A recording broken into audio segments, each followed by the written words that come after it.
il faut souligner que le fer commence à se rouiller puisque l'autre binôme quand même il passe tout son temps à faire télébuissonnière.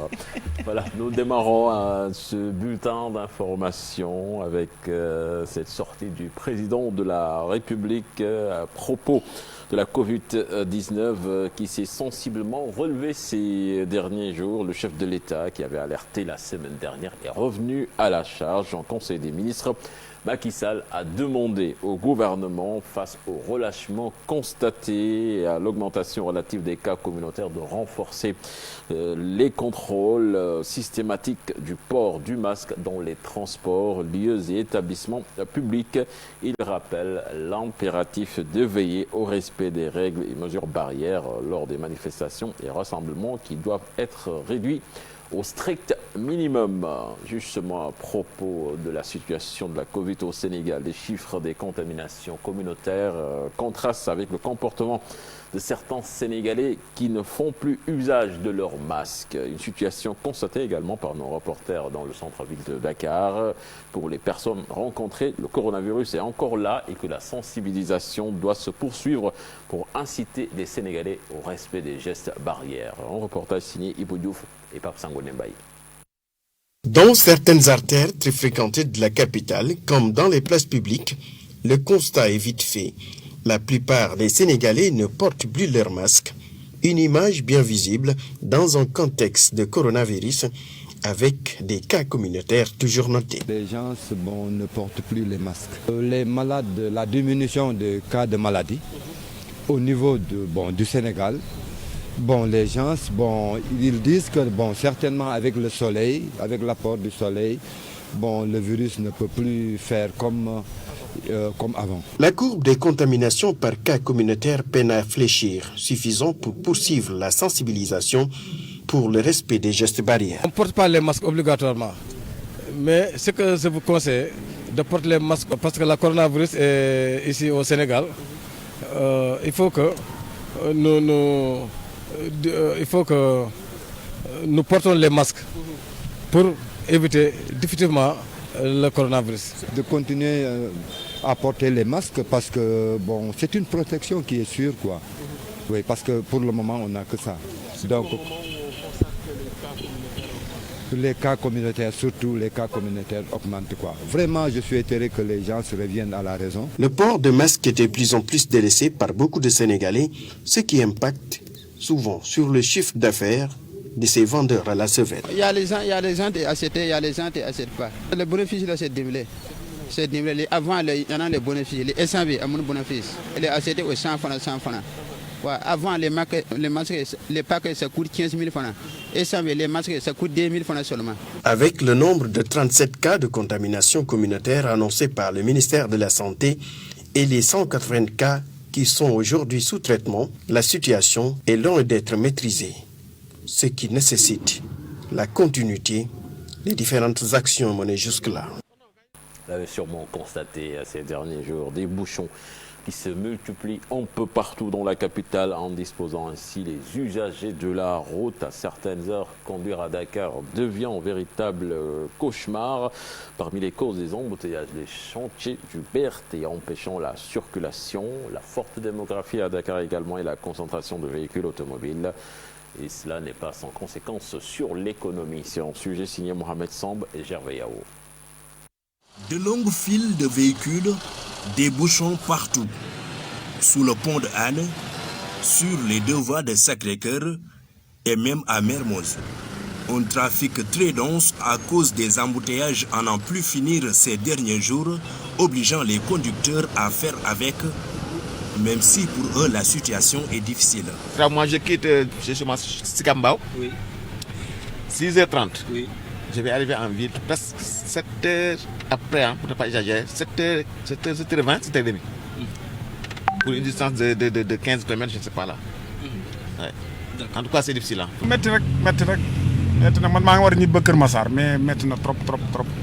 Pour rendre beaucoup plus souple le trafic urbain, l'État du Sénégal, par l'intermédiaire du ministère des Infrastructures, des Transports terrestres et du Désenclavement, avait opté en 2019 pour les transports collectifs avec le TER et le BRT, destinés à améliorer la mobilité urbaine dans la capitale. Outre la forte démographie à Dakar, les travaux du BRT ont fortement impacté la circulation avec des embouteillages beaucoup plus fréquents. Mon véhicule consomme du gasoil, mais avec les embouteillages, c'est difficile de s'en sortir. Nous passons beaucoup de temps sur la route. Ce n'est même pas facile de conduire dans ces conditions. Vous avez vu comment les bouchons obstruent l'autoroute? Il n'y a pas de sécurité. Au Sénégal, les embouteillages coûtent à notre pays 108 milliards de francs CFA par année et depuis 1998, c'est plus de 2000 milliards, soit plus que les transports collectifs. Selon des chiffres publiés en 2018 par la Direction des transports terrestres, il y aurait 450 000 voitures immatriculées au Sénégal et Dakar en compte 300 000. Une forte concentration de véhicules automobiles qui indisposent les usagers de la route.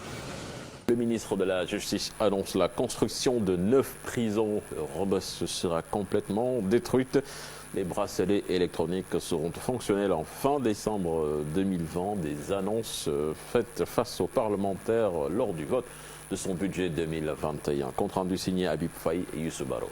Le ministre Malick Sall, devant les députés, affirme la construction de nombreuses infrastructures à l'horizon 2025. En exécution d'ici la fin de l'année, Inch'Allah. Vous avez entendu également que dans les 6 années à venir, le président de la République a décidé la construction de plus de 89 édifices. Donc, tout le territoire national sera doté de structures effectivement dédiées à la justice. Rebeuss sera détruite, puis une cité de la justice va être érigée à la place pour un coût de 250 milliards. Puis également qu'il y aura 9 prisons.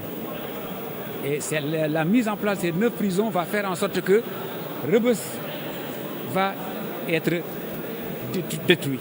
C'est à la place de la Rebeuss qu'on va construire la cité de la justice. Et ça, il s'agit là effectivement, vous savez, tout cela, ça s'évalue à plus de 250 milliards.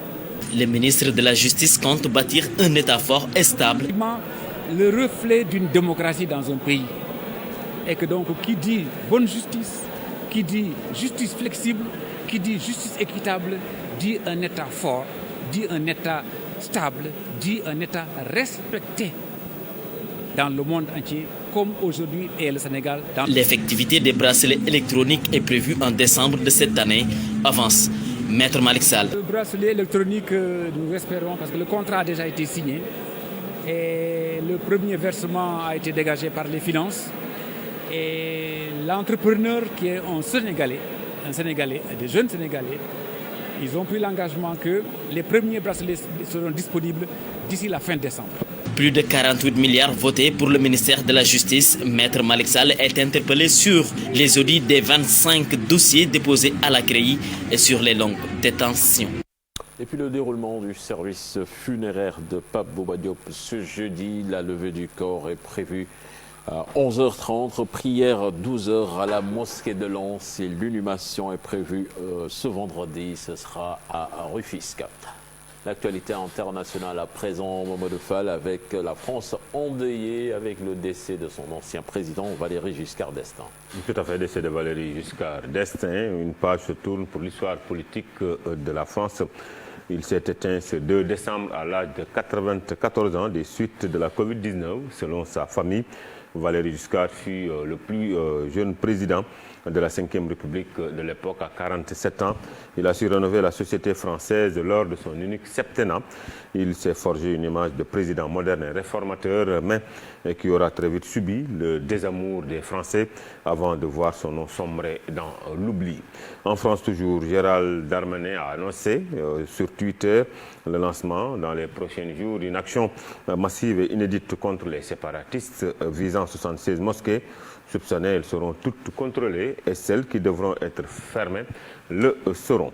Une vingtaine d'organisations, dont la FIDH, Amnesty International et Human Rights Watch, ont lancé un appel au président français Emmanuel Macron pour qu'il fasse pression sur son homologue égyptien afin d'obtenir la libération des militants des droits de l'homme détenus arbitrairement dans le pays avant une visite donc en France prévue selon elle le 7 décembre 2020. Suivons le récit de Nongoka. Cette ONG de défense des droits de l'homme qui interpelle le président Macron avant la visite de son homologue égyptien en France.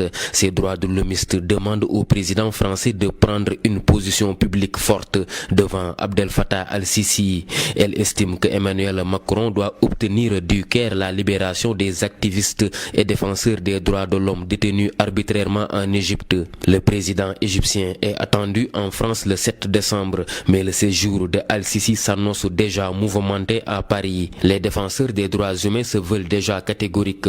Pour eux, c'est l'occasion pour que Macron affiche son engagement en faveur des droits humains en Égypte. C'est surtout l'arrestation de 3 responsables de l'organisation Initiative égyptienne pour les droits personnels qui est dénoncée par les ONG protestataires. Nongaka, merci. En Russie, le président Vladimir Poutine veut donner un coup d'accélérateur dans la course à la vaccination contre la Covid-19. Le chef de l'État a demandé aux autorités sanitaires de commencer donc les vaccinations à grande échelle. Il estime que désormais les infrastructures et l'industrie sont prêtes à relever le défi. Israël a rendu à l'autorité palestinienne l'équivalent de plus d'$1 milliard, le premier gage tangible d'une reprise de dialogue. Les Palestiniens, eux, sont revenus sur leur décision et ont annoncé la reprise des liens sécuritaires, mais surtout financiers.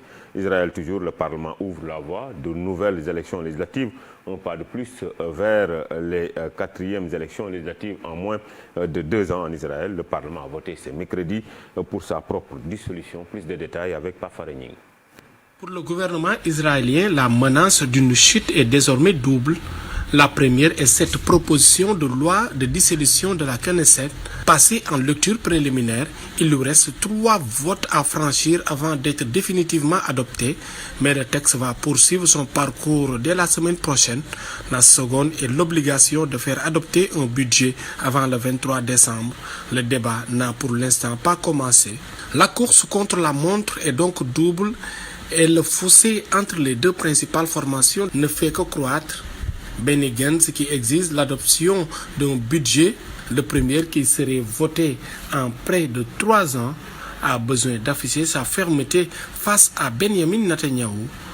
Son électorat lui reproche d'avoir cru aux promesses du Premier ministre et il ne peut plus se promettre d'invoquer l'intérêt national pour faire des concessions. Benjamin Netanyahou, lui, veut faire plier son partenaire et obtenir un délai supplémentaire pour le vote du budget afin d'utiliser cette carte dans quelques mois pour provoquer de nouvelles élections selon un calendrier qu'il juge plus favorable. Les 2 hommes scrutent tous les sondages. Il ne leur reste plus que quelques jours pour décider de l'avenir de leur union. Voilà, et nous terminons avec cette actualité 2020. Retenez bien, Cheikh Tidiane Diaw s'annonce comme l'une des 3 années les plus chaudes à alerter l'ONU. Il y a au moins une chance sur 5 d'ici 2024 que l'augmentation de la température dépasse temporairement le seuil fatidique des 1,5 degrés de l'accord de Paris. Cheikh Tidiane Diaw. Merci à vous, Mamadou Fall, Fatidiane. C'était là la première tasse actu de ce matin. Merci beaucoup, Cheikh Tidiane Diaw et Mamadou Fall, pour cette première tasse actu qui, on espère, a été digeste. Dissa Prera est avec nous ce matin. Bonjour Dissa. Bonjour Fatih. On est jeudi, on parlera agroécologie et cette fois-ci, tu t'intéresses au vote du budget du ministère de l'Environnement. C'est cela? Oui, le vote du budget programme du ministère de l'Environnement et du Développement durable qui s'est tenu cette semaine-là.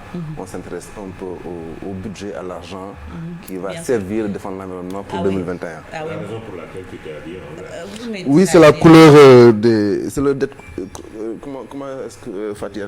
oui, dress code, elle l'a dit la dernière fois, mais c'est les écolos, mais j'ai pensé aux eaux et forêts et chasses ce matin. Ça, il adore la couleur. Donc je me suis dit, je vais en solidarité pour eux. On a beaucoup parlé aussi de leurs conditions de travail lors de ce vote de budget. Donc en solidarité pour eux, je me suis mis en vert. Tu t'habilles souvent en vert, hein? Voilà. Dis ça, un vrai écolo. Alors, beaucoup de questions ont été soulevées, comme le reboisement, lutte contre les feux de brousse, etc., etc. On en parlera dans cette première partie.